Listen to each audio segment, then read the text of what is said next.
Барселона Джулиан Алваресқа қол қою үшін банкке барады. Ромело Лукакудың барлығын таң қалдыратын жаңа командасы. Осы және басқа да футбол жаңалықтары бүгін бейнеде. Лайк басып, арнамызға жазылыңыз. Ал, біз бастаймыз. Барселонадан бастайық. Ол өзінің шабуыл шебінде өте үлкен өзгерістер жасауға дайындалып жатқан сияқты. Ферран Торрес осы жазда каталондық клубтан кетуі мүмкін. Сонымен қатар, испандықтардың жаңа командасы өте күтілетін сияқты.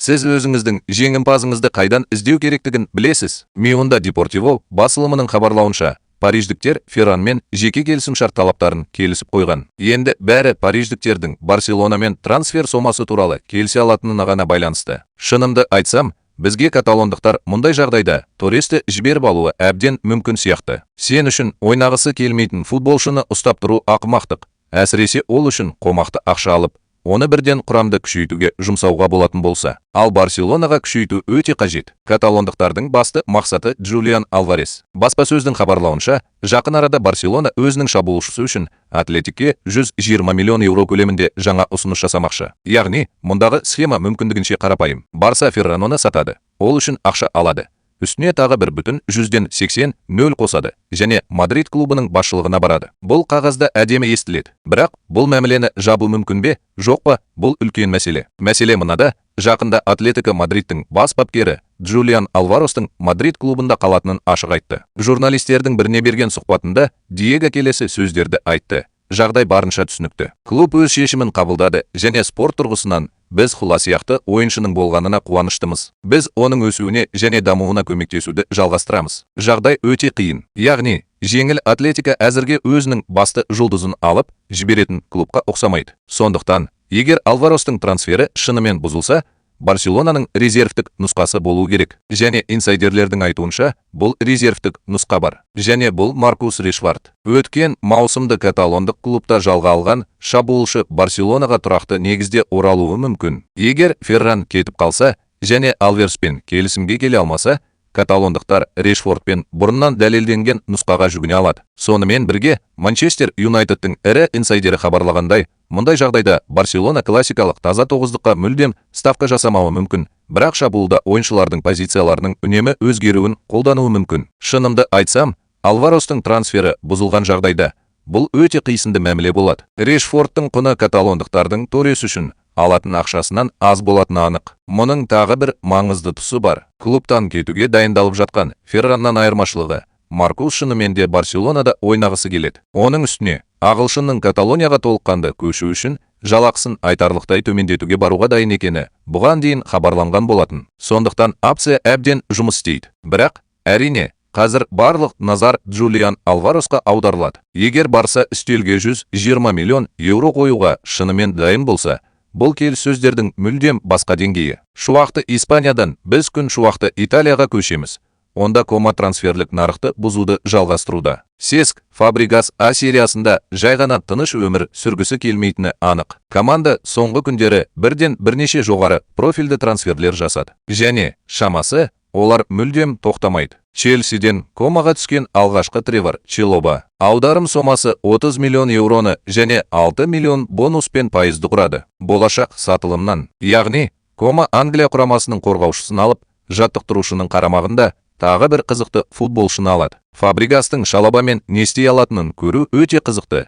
Өйткені Италияда ол мүлдем жаңа деңгейге көтерілуі мүмкін. А сериясындағы шабуылшылар класы ағылшын премьер лигасына қарағанда орта есеппен әлі де төмен, яғни қорғаушы үшін бұл әлде қайда оңай болады. Ол доппен өзін сенімдірек сезінеді және өзінің барлық күшті қасиеттерін толық пайдалана алады. Оның үстіне, біз Италияда тамаша бейімделген ағылшын футболшыларын бірнеше рет көрдік. Рубин Ловдус балапаны Фикаю Тамари жақында Теми Абрахамда осында өнер көрсетті. Сондықтан біз Шалобаның Италияда ойнай алмайтынына сенуге ешқандай себеп көрмейміз. Ал Кома оны қорғауға тағы бір қызықты ойыншыны алды. 24 жастағы қорғаушы Ян Коута Дортмундты Боруссиядан жалға алды. Бұл ретте көлдерді 20 миллион еуроға сатып алу құқығына ие болады. Ал Коут үшін біздің ойымызша алдағы маусымды көру әсіресе қызықты болады. Өйткені Ян өзінің бүкіл мансабында ешқашан өз командасын таба алмады. Ол Манчестер Ситиде ойнай алмады. Жеронда жаман болған жоқ.